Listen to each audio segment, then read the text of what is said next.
Hello,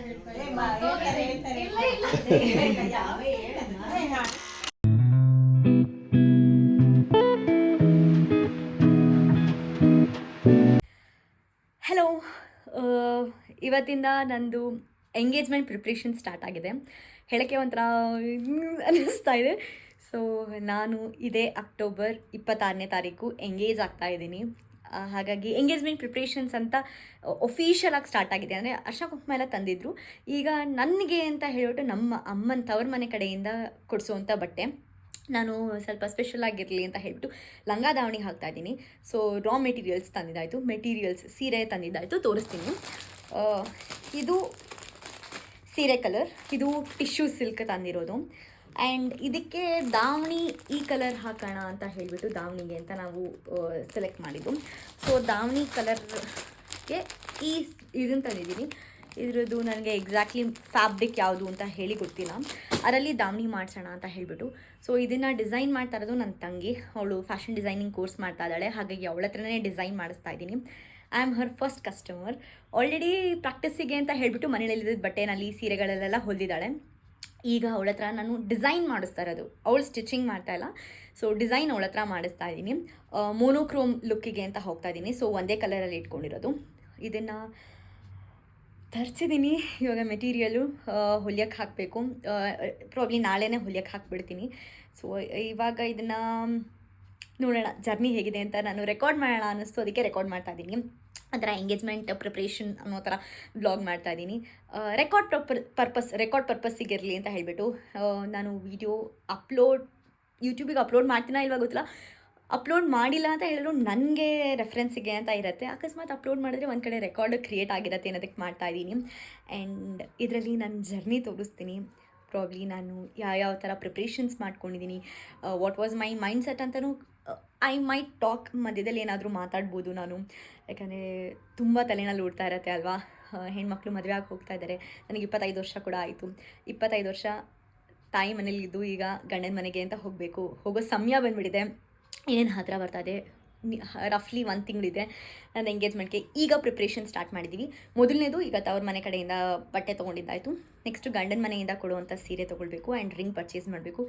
ಎಲ್ಲ ಪರ್ಚೇಸಿಂಗಿನ್ನು ಎಷ್ಟೆಷ್ಟಾಗುತ್ತೋ ಅಷ್ಟು shoot ಮಾಡ್ತೀನಿ. ಫೈನಲಾಗಿ ನಾನು ನಿಮಗೆ ತೋರಿಸ್ತೀನಿ. ಈ ಜರ್ನಿನ ನೀವು ಕೂತ್ಕೊಂಡು ಎಂಜಾಯ್ ಮಾಡಿ ಅಂತ ನಾನು ಹೇಳ್ತಾ ಇದ್ದೀನಿ. ಹೇಳ್ತಾ ಮುಂದೆ ವ್ಲಾಗ್ ಕಂಟಿನ್ಯೂ ಮಾಡಿ.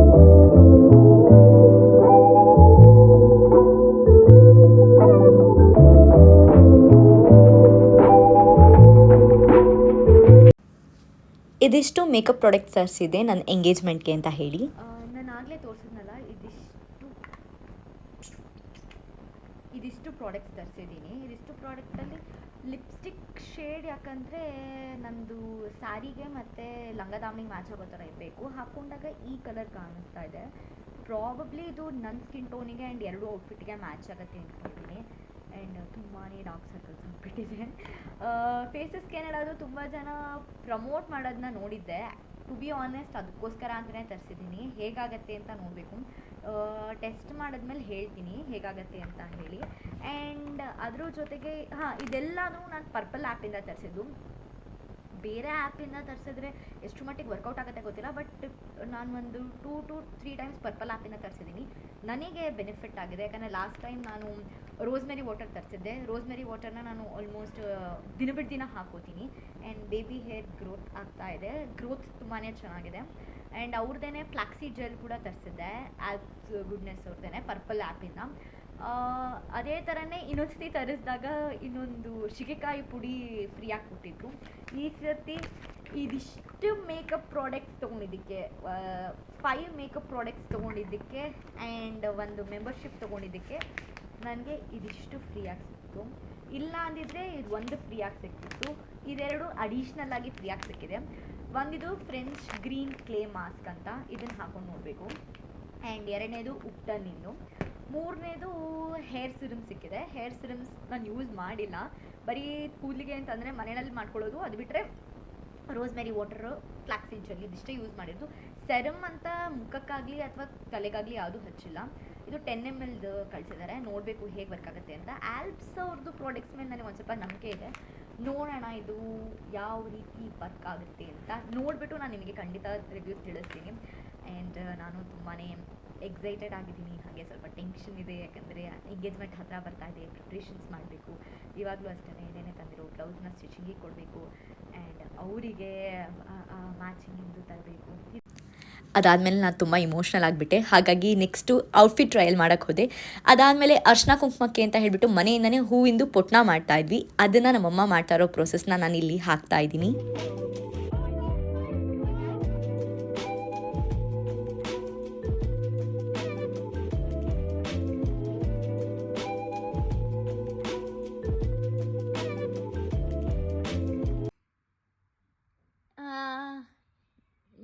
ಯಾವುದೇ ಇರಲಿ ಅದು ಇನ್ನೊಂದು ತೋರಿಸಿದ್ಯಲ್ಲ, ಫಸ್ಟ್ ತೋರಿಸಿದ್ಯಲ್ಲ.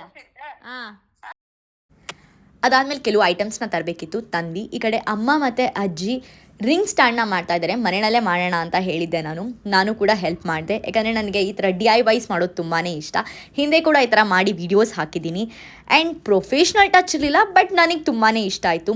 ಇದೊಂದು ಕಡೆ ನಡೀತಿದ್ರೆ ಇನ್ನೊಂದು ಕಡೆ ನನ್ನ ತಂಗಿ ಡಿಸೈನ್ ಮಾಡಿ ಸ್ಟಿಚ್ ಮಾಡಿರೋ ಅಂತ ನನ್ನ ಎಂಗೇಜ್ಮೆಂಟ್ ಬ್ಲೌಸ್ದು ಫೋಟೋಸ್ ತೆಗಿತಾ ಇದ್ಲು. ಇದೆಲ್ಲ ಚೆನ್ನಾಗಿತ್ತು. ಇದು final view of the ring stand. ಎಂಗೇಜ್ಮೆಂಟ್ಗೆ 2 days ಇದೆ ಅಂತ ಹೇಳ್ಬೇಕಾದ್ರೆ ಮೆಹಂದಿ ಹಾಕ್ಸಿದೆ. ತುಂಬ ಬೇಗ ಹಾಕ್ಸಿದ್ರೆ ಕಲರ್ ಹೋಗಿಬಿಡುತ್ತೆ, ತುಂಬ ಲೇಟಾಗಿ ಹಾಕ್ಸಿದ್ರೆ ಕಲರ್ ಬರಲ್ಲ ಅಂತ ಹೇಳಿ ವಾಪಸ್ ಮನೆಗೆ ಬಂದಮೇಲೆ ನಮ್ಮ ಅಜ್ಜಿ ನಮ್ಮ ಫೋಟೋಸ್ನ ತೆಗಿತಾ ಇದ್ರು. ತುಂಬ ಕ್ಯೂಟಾಗಿದೆ ಅನ್ನಿಸ್ತು. ಅದಕ್ಕೋಸ್ಕರ ಒಂದು ಕ್ಲಿಪ್ಪಿಂಗ್ ಆ್ಯಡ್ ಮಾಡಿದ್ದೀನಿ. ಕಾಣಿಸ್ತಿದ್ದೀವಾ? ಈ ಬೆಟ್ಟಿಗಿದ್ರೆ ಏನು ಪರವಾಗಿಲ್ಲ. ಅವಳದ್ದು ಒಂದೇ ಕೈ ಕಾಣಿಸ್ತಿರೋದು ಕೂತಿದ್ದು. Engagement previous day gel polish ಮಾಡ್ಸೋಕ್ಕೆ ಹೋಗಿದೆ. ಎಕ್ಸ್ಟೆನ್ಷನ್ ಹಾಕ್ಸಿರ್ಲಿಲ್ಲ, ಬಿಕಾಸ್ ನಾನೇ ಉಗುರು ಬೆಳೆಸಿದ್ದೆ ಅಂತ ಹೇಳಿ. ತುಂಬ ಚೆನ್ನಾಗಿ ಕಾಣಿಸ್ತಾ ಇತ್ತು.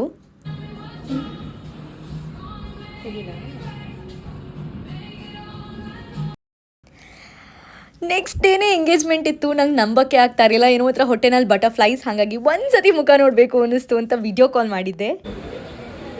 ಇದು ನನ್ನ ಫ್ರೆಂಡ್ ಅವರ ತಂದೆ, ಅವರೇ ನಮ್ಮ ಲಗ್ನ ಪತ್ರಿಕೆ ಬರೀತಾ ಇದ್ದಿದ್ದು. ಅದಾದಮೇಲೆ ಇಲ್ಲಿದೆ ನೋಡಿ ಕೆಲವು ವಿಡಿಯೋ ಕ್ಲಿಪ್ಪಿಂಗ್ಸ್.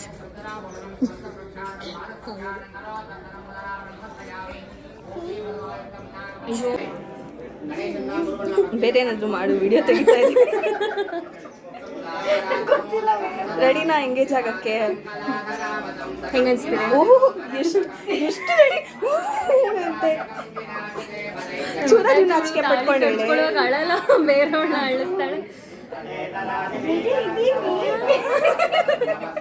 ಸರಿ. ನಮ್ಮ ಲಗ್ನ ಪತ್ರಿಕೆ ಓದ್ತಾ ಇದ್ದಾರೆ ಅಂತ ಕೇಳಿಸ್ಕೊಂಡ ತಕ್ಷಣ ಏನೋ ಒಂಥರ ಇಮೋಷ್ನಲ್ ಆಯಿತು. ಓಕೆ, ನಾವು ಕಂಡಿದ್ದ ಕನಸು ಇನ್ನೇನು ಹತ್ತಿರ ಬರ್ತಾ ಇದೆ, ಫಸ್ಟ್ ಸ್ಟೆಪ್ ಇಟ್ಟಿದ್ದೀವಿ ಅಂತ ಹೇಳಿ ನನಗೆ ಹ್ಯಾಪಿ ಟಿಯರ್ಸ್ ಆಗಿತ್ತು. ಇದನ್ನು ಕಂಟ್ರೋಲ್ ಮಾಡೋಕ್ಕಾಗಿಲ್ಲ. ಮತ್ತನ್ನು ಎಷ್ಟು ಶಕೆ ಅಂತ ಹೇಳಿದ್ರೆ ಗಾಳಿ ಸಹ ಬರ್ತಿಲ್ಲ.